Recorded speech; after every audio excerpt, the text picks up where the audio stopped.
Le pilote part au front en tenant la photo de sa femme. Mais il se retrouve projeté 50 ans dans le futur. Un puissant champ magnétique brise les vitres d'une voiture en marche. Une mère et son fils sont stupéfaits par la scène. Ils descendent précipitamment pour voir ce qu'il se passe. Ils voient qu'un avion s'est écrasé dans le ruisseau d'à côté. Marie sort son téléphone et appelle les secours. Plane crash.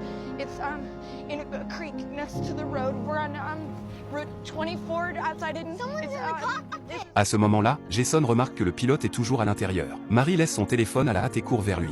Wait here. L'avion commence déjà à prendre feu. Jason crie à sa mère de faire attention. Get away. Marie ouvre la verrière du cockpit dans la précipitation.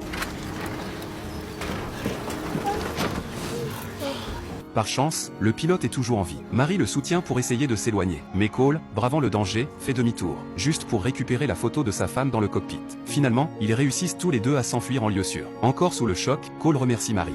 Lieutenant Theodore Cole, 2nd Squadron. You expats? What are you?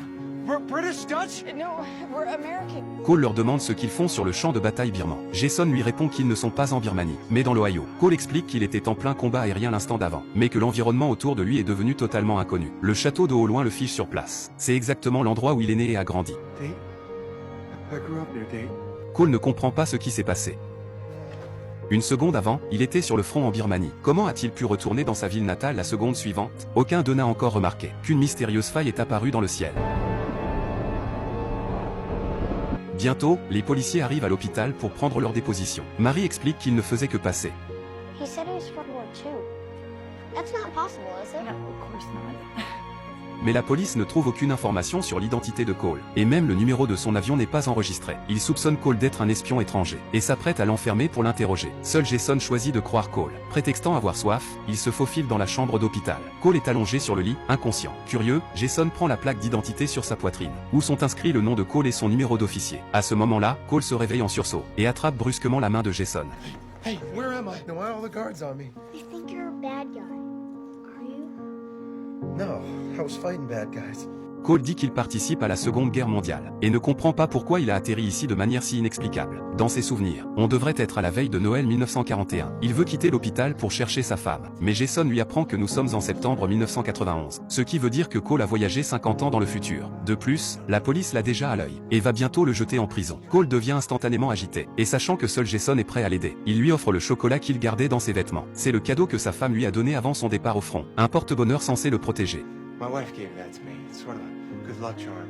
Every time before I fly, so that nothing bad happens to me, she thinks candy brings luck. Jason est très heureux de recevoir ce chocolat. Cole veut lui demander un service. À cet instant, les policiers apparaissent soudainement. Ils viennent emmener Cole. Voyant cela, Cole bloque précipitamment la porte et dit à Jason d'aller au commissariat chercher le shérif Simmons, qui pourra prouver sa véritable identité. That's where the station is. Tell him that his buddy, Lieutenant Cole, is in trouble, all right? Promise! Ensuite, les policiers et le médecin forcent l'entrée et injectent un sédatif à Cole. Jason n'a d'autre choix que de rentrer chez lui avec sa mère. En chemin, il sort le chocolat offert par Cole et découvre que cette marque n'est plus produite depuis plus de 30 ans. Il est d'autant plus convaincu que Cole vient bel et bien du passé. Mais Marie n'y croit pas du tout et considère Cole comme un déséquilibré mental. Jason ne cesse de supplier sa mère de retourner l'aider. We gotta help him. What if he's still his family? He shouldn't be alone. Marie finit par céder et décide d'aller au commissariat avec son fils pour chercher le shérif Simmons. Tous deux arrivent rapidement au commissariat. Marie explique la raison de leur venue à l'accueil, mais on lui dit qu'il n'y a absolument personne de ce nom ici. Has there ever been a Chief Simmons? Not since I've been here. I've been here a long time. Right. Okay. Jason est très déçu, mais il aperçoit par hasard une vitrine derrière lui, dans laquelle se trouve une photo de groupe des policiers. Sur la photo, il y a un homme qui ressemble trait pour trait à Cole. Profitant d'un moment d'inattention, il glisse discrètement la photo dans sa poche, lorsqu'il la montre à sa mère. You stole a picture Look, from a police station? it's him. Marie prend la photo et dit que c'est absolument impossible, car la photo a été prise en 1938. Si Cole était en vie aujourd'hui, il serait un vieil homme de plus de 80 ans. Pendant ce temps, Cole se réveille à l'hôpital, découvre qu'il y a des gardes postés à la porte, et que des soldats encerclent l'extérieur de la fenêtre. Il sait qu'il doit s'échapper au plus vite. Quand le médecin entre pour changer son pansement, Cole en profite pour l'assommer, se déguise en médecin, et s'échappe de la chambre avec assurance. D'un autre côté, les agents du bureau d'investigation arrivent près du ruisseau où l'avion s'est écrasé. Le directeur voit la faille spatio-temporelle flottant dans le ciel, mais le scanner qu'il tient en main ne réagit pas du tout. L'agent en déduit que la clé pour résoudre ce mystère se trouve chez le pilote, Cole. Le directeur ordonne immédiatement de le retrouver, mais lorsque l'agent arrive à l'hôpital, Cole Cole a déjà réussi à s'échapper sous son nez. Il s'est faufilé jusqu'à la réserve, a remis son propre uniforme militaire, et est sorti de l'hôpital. Le spectacle sous ses yeux laisse Cole abasourdi. Des avions de chasse ultra-modernes fendent le ciel. De la musique qu'il n'a jamais entendue s'échappe des voitures.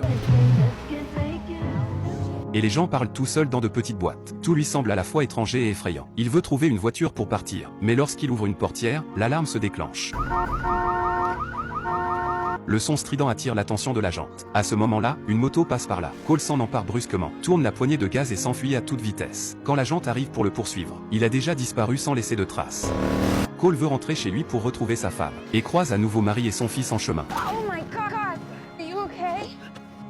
You again. Jason pense que ces retrouvailles sont écrites par le destin, et sort immédiatement la vieille photo pour la montrer à Cole. That you? Elijah, come Where did on. you get this? Yeah, that's me. This is Simmons right here. Aurora, Bragdon, Kelly.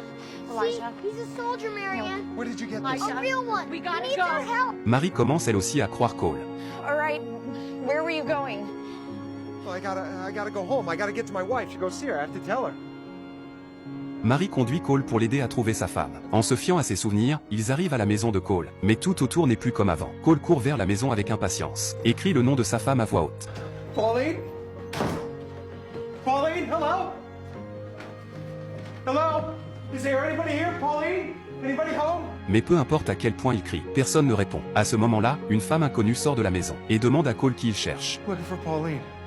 I'm her husband. Her husband? Aren't you a little young to be her husband? Marie et Jason entrent à leur tour. I'm sorry, what is this about? Oh, my friend, he was, in an accident and he's an old friend of Pauline. Il s'avère que cette femme est l'aide-soignante de Polly. Depuis que les enfants de Polly ont déménagé, très peu de gens viennent la voir. L'aide-soignante demande à Cole s'il veut attendre un peu. She's alive? Yes, of course. Polly est partie à son cours de poterie. Elle devrait rentrer très bientôt. Cole aperçoit la photo de sa femme sur le mur. Son sourire est toujours aussi doux et charmant. Mais le marié sur la photo de mariage à côté n'est pas lui. Il comprend instantanément que sa femme s'est remariée depuis longtemps, qu'elle a élevé 3 enfants avec son mari, et qu'elle a mené une vie paisible et heureuse.